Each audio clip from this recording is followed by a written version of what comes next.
The moment Kian Vale refused, the whole station seemed to hold its breath, like even the steel walls knew he had just signed his own death warrant. Everyone in Dockring Lumen 12 saw it happen. The human technician in a scuffed utility jacket. The feline admiral in midnight armor. The crowd of diplomats, mercenaries, and smugglers pretending they weren't watching. A single word. No. And then the Cat Admiral smiled. Not a friendly smile. Not a polite one. It was the kind of smile predators where when the prey stops running and starts talking back. Dockring Lumen 12 was a neutral port built inside the hollowed rib of an extinct asteroid beast. Its corridors curved like bone. Its lights flickered in soft waves, as if the station itself was breathing. Here, humans and aliens traded minerals, medicine, weapons, secrets, anything that could fit into a crate or a conscience. Kian had come for one thing, a missing transport log. 2 months ago, a Terran relief convoy vanished near the Verge Nebula. No distress call. No debris. Just absence. The Coalition called it an accident. Kian called it a lie. Because his older brother had been on that convoy. He wasn't military. He wasn't a hero. He was a systems engineer with a nervous laugh and a habit of fixing broken things that didn't deserve saving. And then he was gone. Kian couldn't accept a blank page where a life should be. So he took a contract job on Lumen 12, pretending he was just another human willing to crawl inside conduits for credits. But every night, he hunted for traces, numbers that didn't match, cargo lists that changed, a name that should have been recorded but wasn't. That was how he ended up in the Blue Hollow, an observation lounge wrapped around the station's spine, where the windows looked out into a slow ocean of stars. It was loud in that special way spacebars are loud, muted music, soft languages, a constant hiss of recycled air. The real noise lived in the eyes. People stared without turning their heads. People measured each other like weapons. And in the center of that invisible battlefield sat Admiral Nyx Vera. The Jarin Imperium called her Claw of the Outer Line. Humans called her the Black Admiral. Some whispered she had ended 3 rebellions by turning off the oxygen and turning on the lights, so everyone could watch each other panic. She stood out even without trying. Tall. Smooth black fur that swallowed the glow around her. A uniform cut like a blade, marked with silver stripes that meant command. Her eyes were molten amber with narrow pupils, focused and calm like a storm held behind glass. She wasn't drinking. She wasn't laughing. She was reading a floating holoslate with the same bored patience a person might use to scroll through weather reports. Kian tried not to look, but his body felt her presence the way it felt heat from a fire. His co-worker Rook Jensen leaned close, grinning like he'd found trouble and wanted to shake its hand. See her. Rook whispered. That's Admiral Vera, the one who negotiated the ceasefire after the border burn. Kian's jaw tightened. I know who she is. Rook tapped the counter. I've got a bet. Kian didn't respond. Come on, Rook said. You humans always act like you're made of stone. I want to see you crack. 200 credits if you walk over there and make her react. 500 if you kiss her hand. Kian turned slowly. Don't. Rook blinked, surprised by the ice in Kian's voice. It's just a joke. It's not, Kian said. The words came out low, controlled, but heavy. She's not a game. And I'm not your entertainment. Rook's grin faded. You're still on that missing convoy thing, huh? Kian stared at the swirling stars beyond the glass. My brother is gone, he said. And your idea of fun is turning a war leader into a party trick. Rook exhaled. All right. Fine. Forget it. But the damage was done. Because the Jarin didn't need to be close to hear. Their hearing was tuned for hunt and war. A whisper in a crowded room was still a whisper. Across the lounge, Admiral Vera stopped scrolling. Her ears twitched once. Then she lifted her gaze and looked directly at Kian. The air changed. The music kept playing, but people quieted anyway. Conversations softened. A few patrons shifted in their seats like they suddenly remembered they had bones. Admiral Vera rose with slow precision. Her movements were smooth, controlled, almost elegant. But nothing about her said gentle. She walked toward Kian without hurry, and the crowd opened for her like fear had learned to obey. Rook's face drained of color. "Oh, Kian. She's coming here." Kian didn't move. He told himself he wouldn't. He told himself he'd spent too long crawling through ductwork and grief to flinch now. But when she stopped in front of him, close enough that he could smell cold metal and something sharp like crushed mint, his heartbeat punched hard against his ribs. "You refused the wager," she said. Her voice was smooth, deep, and perfectly translated into simple Terran speech. Underneath the words was a faint vibration, like a purr from an engine. Kian met her gaze. "I did." Her eyes narrowed slightly. Not angry. Curious. Focused. "You said I am not a prize," she continued. "And you are not a jester." Kian held steady. "That's correct." For a long moment she said nothing. People around them pretended to drink, pretended to scroll, pretended not to breathe too loudly. Then Admiral Vera's mouth curved again. That same predator smile. "I accept your refusal," she said quietly. Kian didn't understand. He opened his mouth. Her hand shot out and clasped his wrist. Not painful. Not violent. Just impossibly strong. "Come with me," she said. Rook half stood. "Hey! He doesn't have to." Admiral Vera didn't even look at him. She simply turned one glowing eye toward Rook. Rook sat down immediately. Kian tried to pull free, but her grip was iron wrapped in velvet. The station security bots didn't move. The nearby Jarin officers didn't react. Whatever rules existed here, they bent around her like weak wire. Kian made himself walk. Not because he obeyed, but because he refused to give her the satisfaction of dragging him.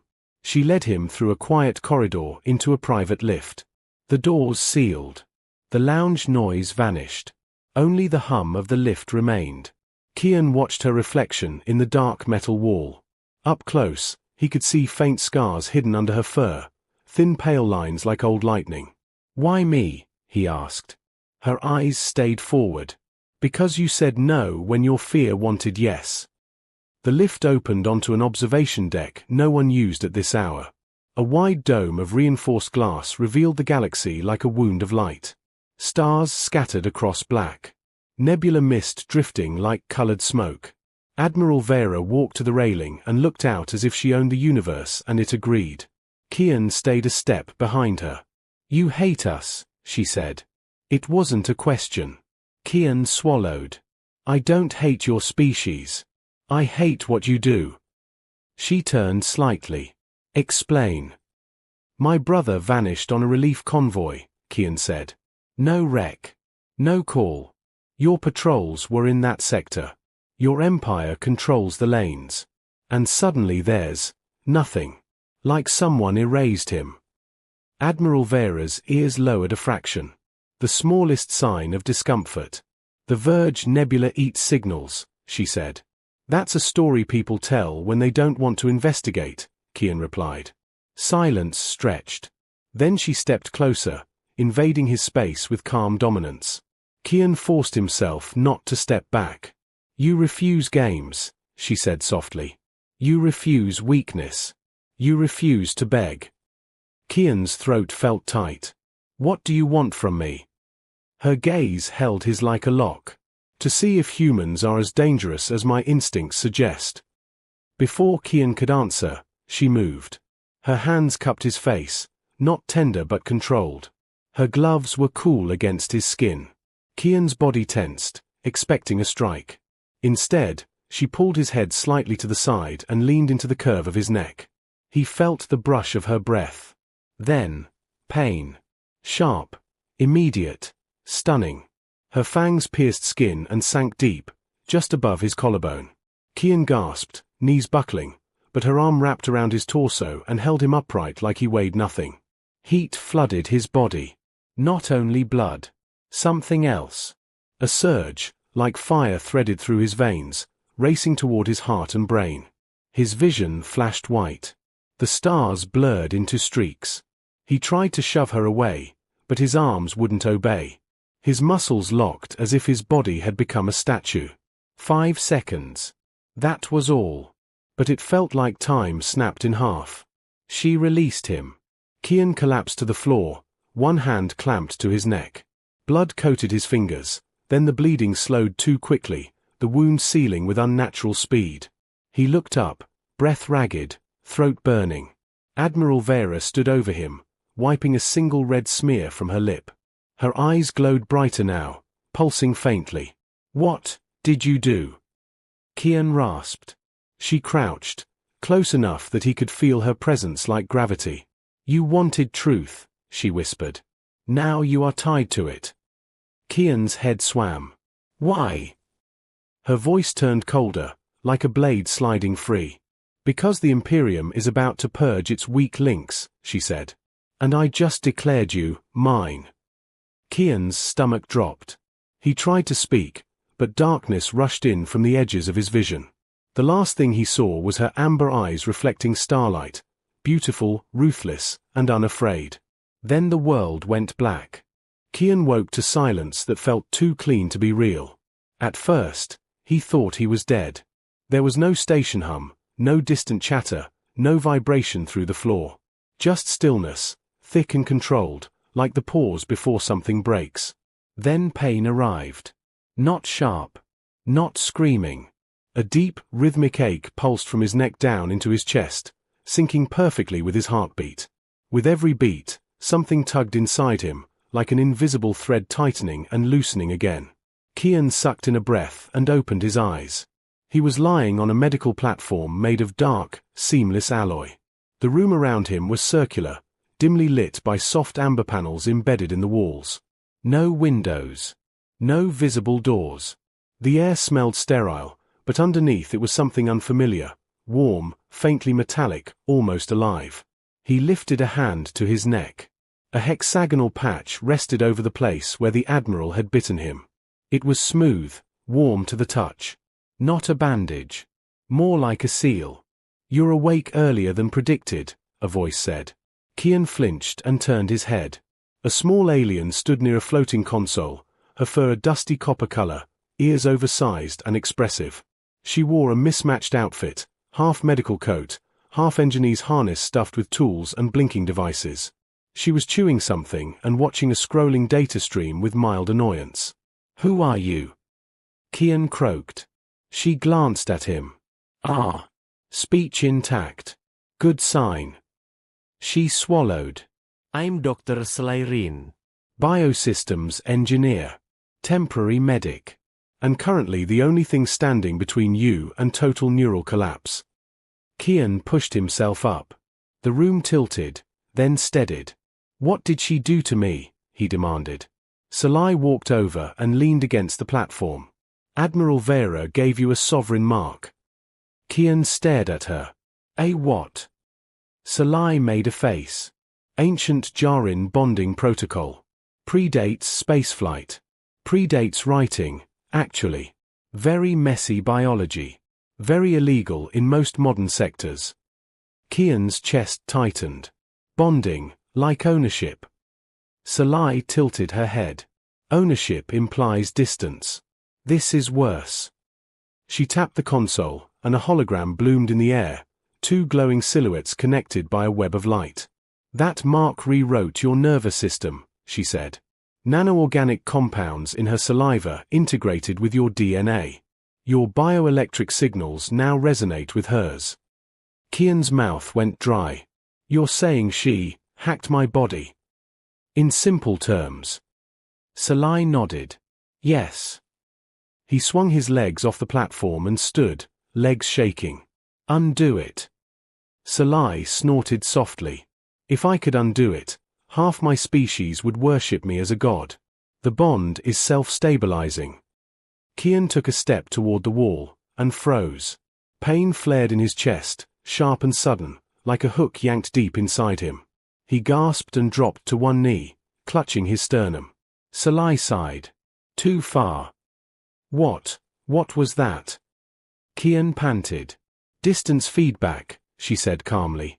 "You moved outside the acceptable proximity range." Kian looked up slowly. Range, from who? The room seemed colder suddenly. From her, Salai said. Kian forced himself to his feet again, heart pounding. Where is she? Asleep, Salai replied. Or meditating. Or plotting.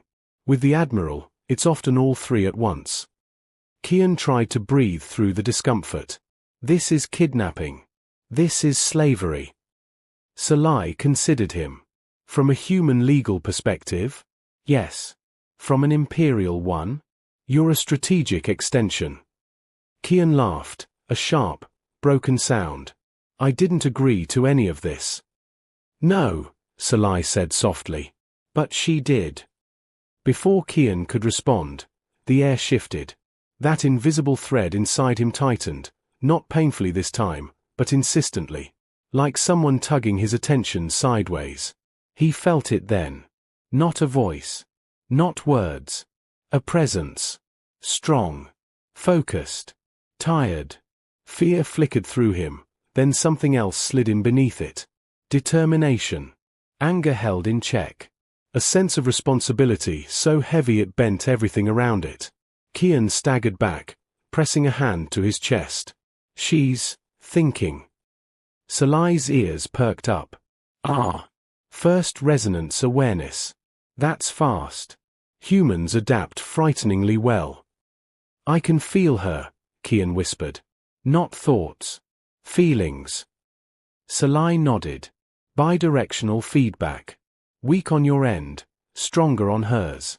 For now. For now. Kian snapped. Salai opened her mouth to answer. The wall behind Kian rippled and parted silently. Admiral NYX Vera stepped into the room. She wasn't wearing her armor. Instead, she wore a simple dark uniform that clung to her powerful frame. Her fur looked less polished, her ears slightly lowered. She looked exhausted. The moment she entered, the pressure in Kian's chest eased. The pain vanished, replaced by warmth, terrifying in its comfort. Leave us, Vera said. Salai hesitated. Admiral, his integration. Leave, Vera repeated, without raising her voice. Salai gave Kian a sympathetic look, then slipped out as the wall sealed behind her. Silence fell again. Vera studied Kian with those molten eyes, taking in his posture, his breathing, the way his hand still hovered near the mark on his neck. You woke quickly, she said. Kian glared at her. You turned me into a leash. Her jaw tightened. I turned you into a shield. Against what? He demanded. She stepped closer.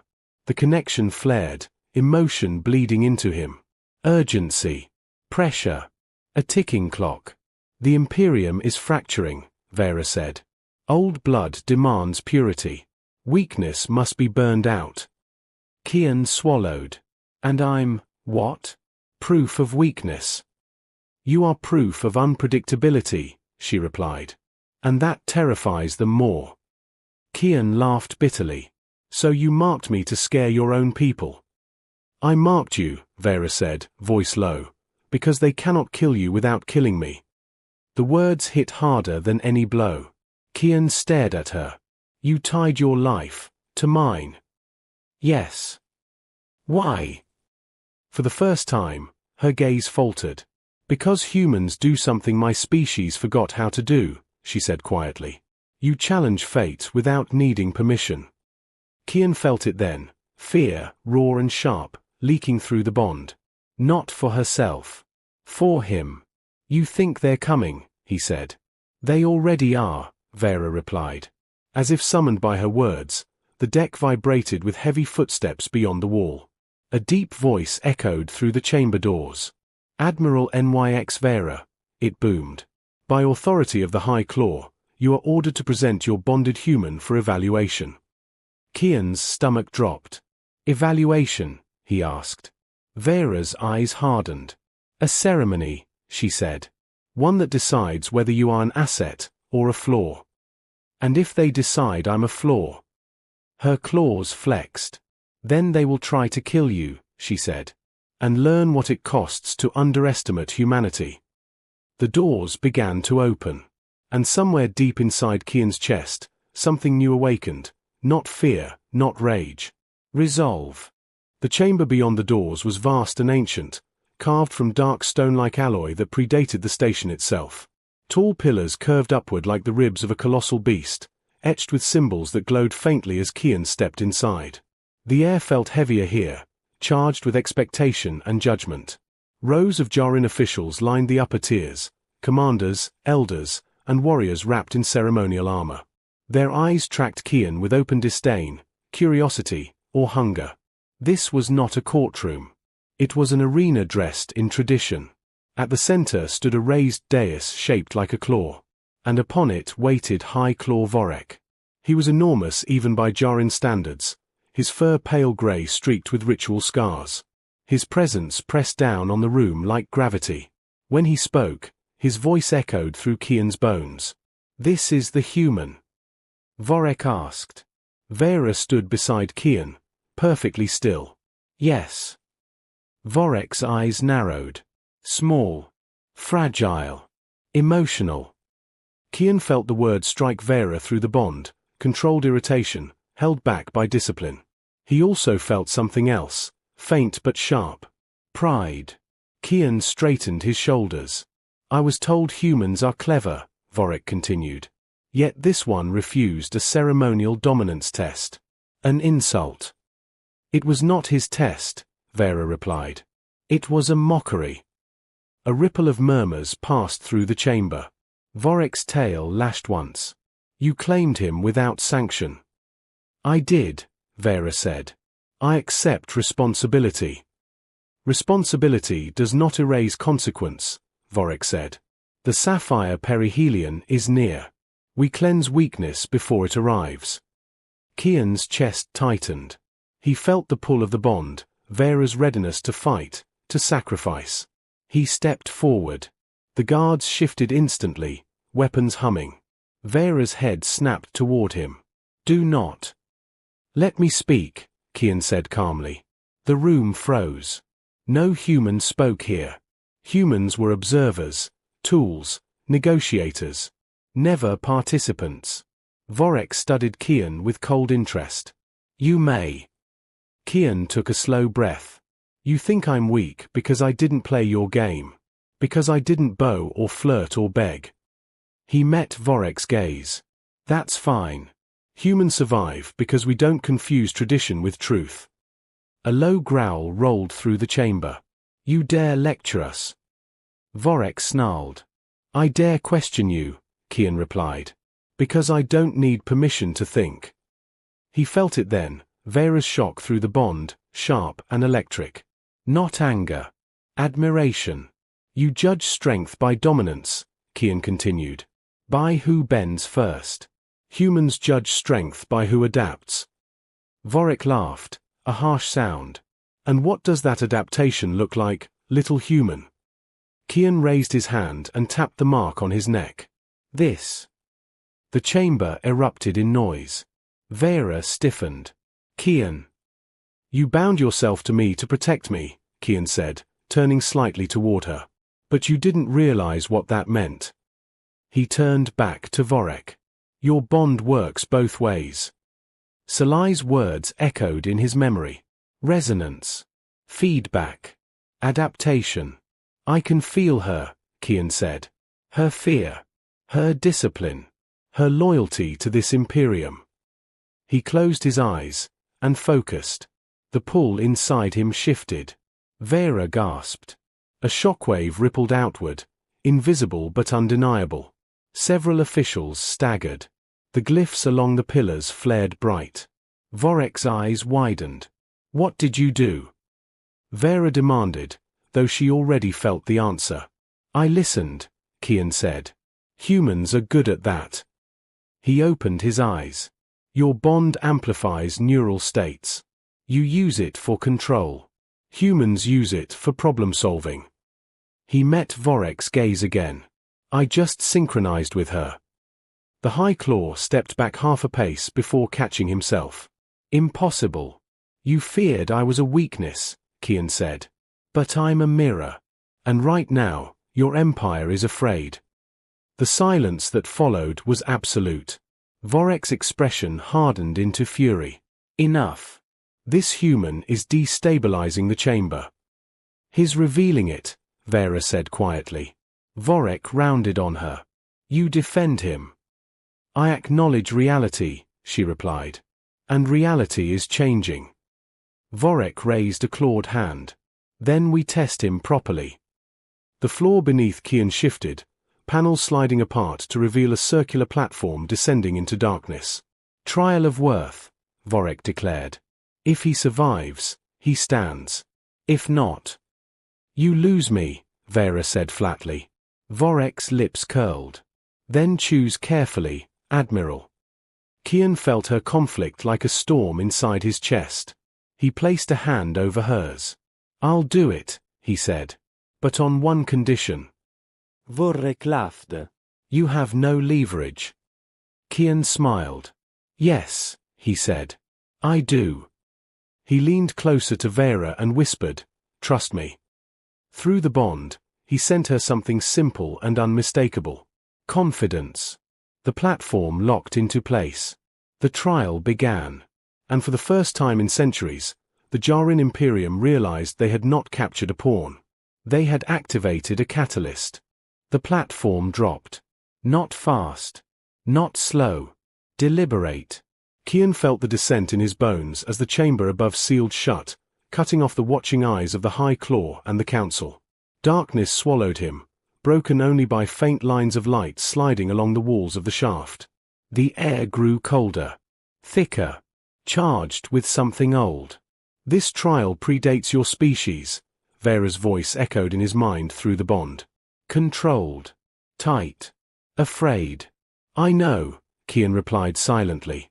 That's why they still use it. The platform stopped with a heavy thud. Light flooded in.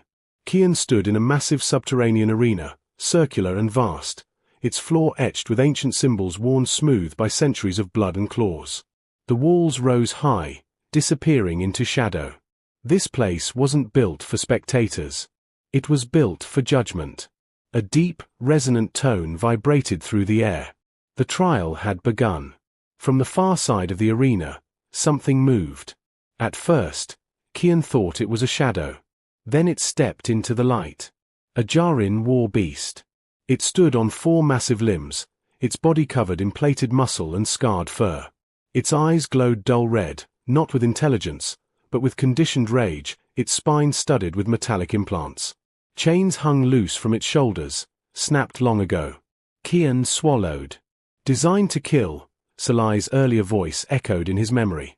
No fear. No hesitation. Vera felt his spike of adrenaline instantly. He felt her respond, her instinct screaming to intervene, to override the trial, to tear the chamber apart if she had to. He pushed calm back through the bond. Don't, he thought. Watch. The beast roared and charged. Kian ran. Not away. Sideways. The arena floor responded instantly. Panels shifted, symbols glowing brighter as ancient systems awakened. The trial wasn't just a fight. It was an evaluation of adaptation. The beast lunged where Kian had been, claws gouging deep into the stone. Kian slid across the floor, rolled, came up breathing hard but focused. He didn't have claws. He didn't have armor. He had timing. He sprinted toward a pillar just as the beast pivoted, baiting it, letting its momentum carry it forward. At the last second, Kian leapt, grabbing a protruding ridge and swinging upward. The beast slammed into the pillar. Stone cracked. Dust exploded outward. Kian climbed fast, heart pounding, fingers burning. He reached a ledge and turned just in time to see the beast rear back for another charge. He closed his eyes. And reached. Through the bond, not for Vera's strength, but for her control. The discipline of 1,000 battles. The precision of command. The restraint that separated soldiers from monsters. The sensation hit him like a cold wave. He opened his eyes. The beast charged again. Kian waited. At the last possible moment, he jumped, not away, but down and forward, sliding beneath the beast's chest as it sailed overhead. He twisted, grabbed one of the broken chains trailing from its side, and pulled. The chain snapped taut around the beast's legs. It crashed. The ground shook. Kian didn't stop. He ran toward the beast's head, hands shaking, lungs burning. The creature thrashed, trying to rise, but its own weight worked against it. Kian grabbed a fallen shard of metal embedded in the floor, a remnant of a past trial, sharp and heavy. He raised it. Then stopped. He felt it then. Confusion. Not from the beast. From the watchers above. Through the bond, Vera felt it too. The High Claw. The Elders. The Imperium itself, struggling to understand what they were seeing. He could end it. One thought echoed faintly through the psychic static of the chamber. Why hasn't he? Kian lowered the shard. He stepped back. I win, he said aloud, voice steady despite the pounding in his ears. Not because I killed it, but because I didn't have to. The beast lay panting, restrained but alive. The arena fell silent. Light flared. The platform beneath Kian rose, lifting him back toward the chamber above. When the doors opened, the council stared down at him as if he was something new and dangerous. High Claw Vorek's eyes burned. You defied the trial, Vorek growled. No, Kian said. I completed it. You were meant to prove dominance. I proved control, Kian replied. That's the difference between predators and leaders. Murmurs spread like wildfire. Vera stepped forward, her presence commanding the room without effort. But something had changed. Her gaze was no longer purely protective. It was respectful. This human has demonstrated adaptability under lethal pressure, she said. He used no imperial weapons. No enhancements. Only observation and restraint. Vorek's claws dug into the stone of the dais. He is still a liability. Kian felt the bond tighten, not with fear, but resolve. Then so am I, Vera said. Gasps rippled through the chamber. You would stake your command on him. Vorek demanded. Yes, she said without hesitation. Because he sees what we refuse to. Vorek turned back to Kian, eyes narrowed. You are bold for a creature so breakable. Kian met his gaze evenly. Humans break all the time. That's how we learn where our limits are. The High Claw was silent for a long moment. Then he laughed. A low, rumbling sound that echoed off the ancient walls. Very well, Vorek said. Let the galaxy watch. The chamber's central holoarray ignited, projecting Kian's image outward, across the station, the fleet, and beyond. The trial was no longer private. It was broadcast. You will serve as proof, Vorek continued. Proof of whether humanity strengthens or poisons our future. Kian felt the weight of countless eyes. Fear stirred. Then settled. Vera stepped closer, her presence steadying him through the bond. You didn't just survive, she said quietly, meant only for him. You changed the rules. Kian exhaled slowly. Good, he said. Because the old ones were broken. Somewhere deep in the Imperium, ancient laws cracked. And across the galaxy, humanity took another step forward, not with claws or cannons, but with courage, restraint, and the refusal to play by unfair rules. The broadcast spread faster than any fleet ever could. Across Jarin warships, merchant stations, and neutral systems, screens flickered to life. Officers paused mid-command. Traders stopped counting credits. Warriors leaned closer to their displays. A human stood at the center of an ancient alien chamber. Unarmed. Unbowed. Alive. Kian felt the weight of it the moment the holo-array stabilized. The air itself seemed to hum, saturated with attention. He wasn't just standing before the Imperium anymore, he was standing before history. High Claw Vorek turned slowly, surveying the chamber as if daring anyone to challenge him. Let it be known, Vorek declared, that this human survives by our law. But survival is not acceptance. Kian felt Vera's tension spike through the bond. Not fear, anticipation. Vorek raised his voice. Human, you have demonstrated control, adaptation, and restraint. Traits we value. Traits we fear. The admission rippled through the chamber like a shockwave. You will now answer, Vorik continued. Why should your species be trusted with influence beyond its borders? The question wasn't rhetorical. This was the moment.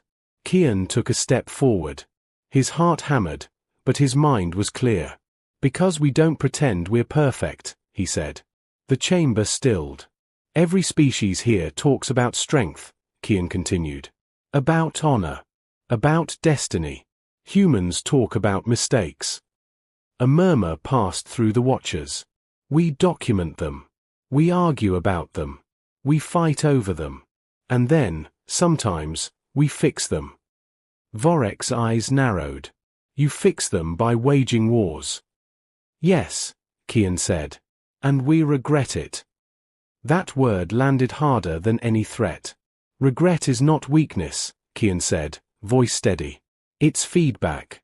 It's how we change. He gestured subtly toward the arena below. You built trials that kill. We build systems that ask why killing is necessary. Silence. Kian felt it then, something shifting in the bond. Vera wasn't just listening. She was aligning. My brother died on a relief convoy, Kian said, and his voice softened. If you tell me the truth, that it was war, or error, or cruelty, I can live with that. Vorek's gaze sharpened. But if you erase him, Kian continued, if you pretend lives don't matter because they're inconvenient, then you don't deserve to lead anyone.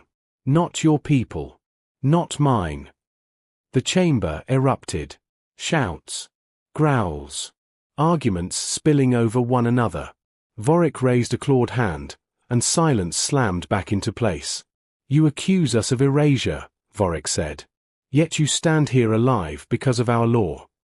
No, Kian replied. I stand here because of her. He turned toward Vera. Every eye followed. She chose responsibility over purity, Kian said. Connection over control. That's leadership. Vera felt it, pride blooming through the bond, tempered by something older and heavier. Hope. Vorik stared at her for a long moment. You would bind your fate to his species? Vorik asked. Vera stepped forward, her voice calm but unyielding. I already have. A ripple of shock moved through the chamber. The sovereign bond was meant to dominate, she continued. But this human turned it into balance. That is not corruption. That is evolution. Vorik's tail lashed once. Then let evolution be tested, he said. The holo-array shifted, projecting new data, ancient records, sealed commands, erased logs. Kian's breath caught. The Verge Nebula convoy. His brother's ship. Your relief convoy was destroyed, Vorik said flatly. By Arch-Commander Carex.